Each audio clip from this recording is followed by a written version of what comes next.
morning and a warm welcome to your show, Sunny Mornings in Encinitas.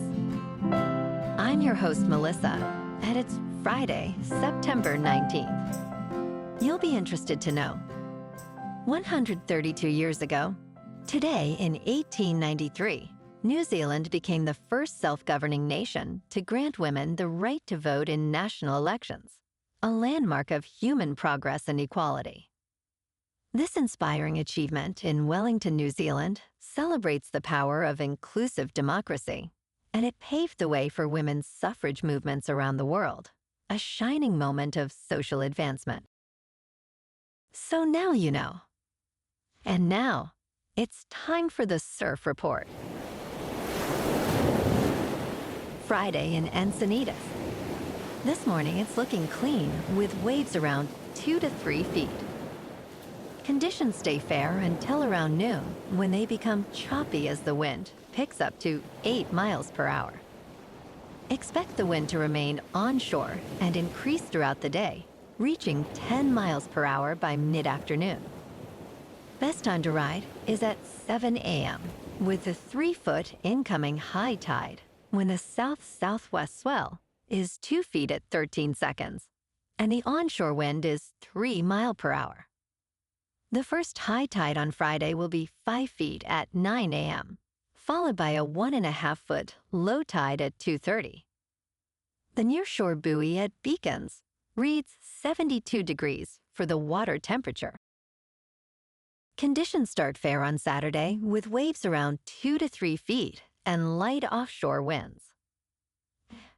As the day progresses, choppy conditions set in with onshore winds, making it less favorable.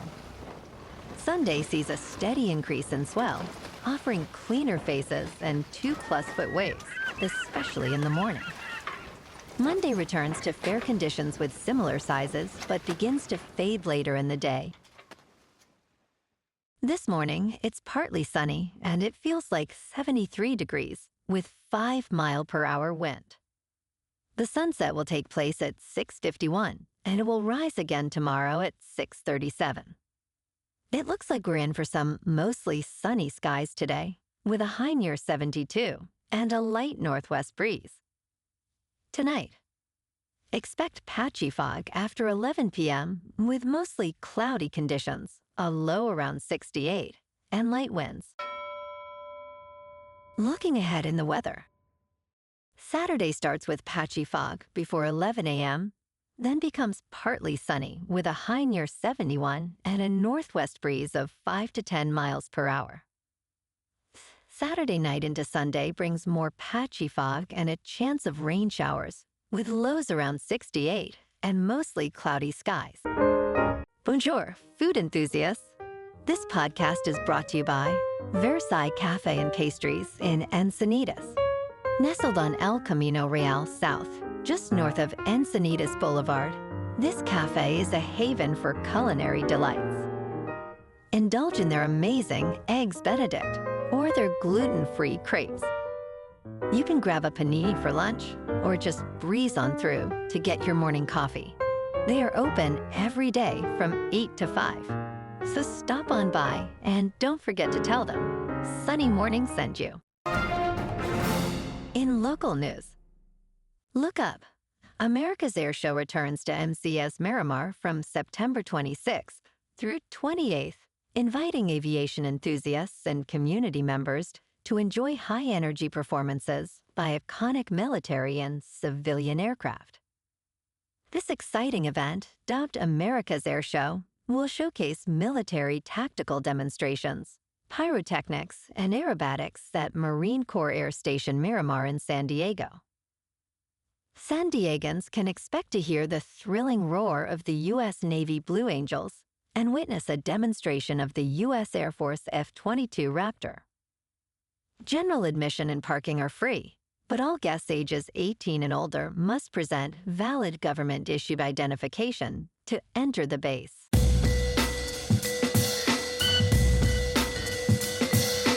Now on to sports. Clayton Kershaw announced his retirement after 18 seasons with the Dodgers, effective at the end of the season, capping off a Hall of Fame career with 3 Cy Young Awards. The 37-year-old left-hander is scheduled to take the mound Friday night at Dodger Stadium, potentially for the final time. Kershaw, a dominant pitcher, has more than 3,000 strikeouts and 2 World Series titles. Dodgers owner Mark Walter congratulated Kershaw on his career, stating it would lead to his induction into the Baseball Hall of Fame. And last night, on Thursday Night Football, the Bills beat the Dolphins in Buffalo 31-21. Josh Allen was 22 for 28, with 213 yards passing, 3 touchdowns, and 0 interceptions. Tua was 22 for 34, with 146 yards passing, 2 touchdowns, and 1 interception. The Bills are now 3-0, as they remain at home next week to face the Saints. And on Sunday Night Football this week, we got the 0-2 Chiefs in New York to face the 0-2 Giants. KC is favored by 6.5, with the over-under set at 45.5. Kickoff is at 8:20 on NBC. In college football tomorrow, the big game of the weekend is number 22, Auburn visiting number 11 Oklahoma.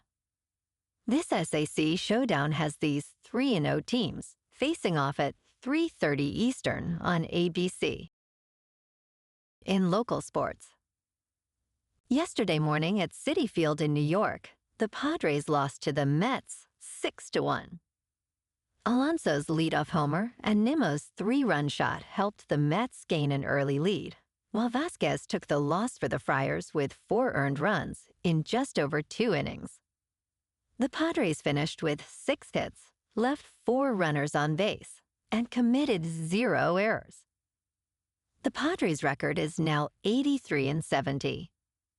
This afternoon, the Padres clash with the White Sox at Guaranteed Rate Field in Chicago for Game 1 of a 3-game series. Dylan Cease is 8-11 with a 4.59 earned run average, facing Davis Martin, who is 6-10 with a 4.01. First pitch is at 4:40 with clear skies and a temperature of 78 degrees. In top news, the Food and Drug Administration is urging shoppers to discard specific cookware products immediately due to lead leaching concerns. These items, made with alloys such as hindalium and indalium, should not be donated. The FDA has expanded its warning about imported aluminum and brass cookware that may release unsafe levels of lead into food. Newly identified brands sold at retailers in New York and Illinois include Patel Brothers, Indiaco, and Mannon Supermarket. Lead exposure can cause serious health issues, particularly for children and pregnant individuals. The FDA advises discarding affected cookware instead of donating it. In business news, a Harvard Business School graduate was arrested Thursday on fraud charges, alleging he swindled fellow alumni out of over $4 million in a Ponzi scheme, even assuring one investor they would soon brag about their crazy gains at the school's reunion. Vladimir Artemanov, 46, was taken into custody in Elkridge, Maryland, and charged with securities, wire, and investment advisor fraud for allegedly carrying out the scheme from September 2021 through February 2024.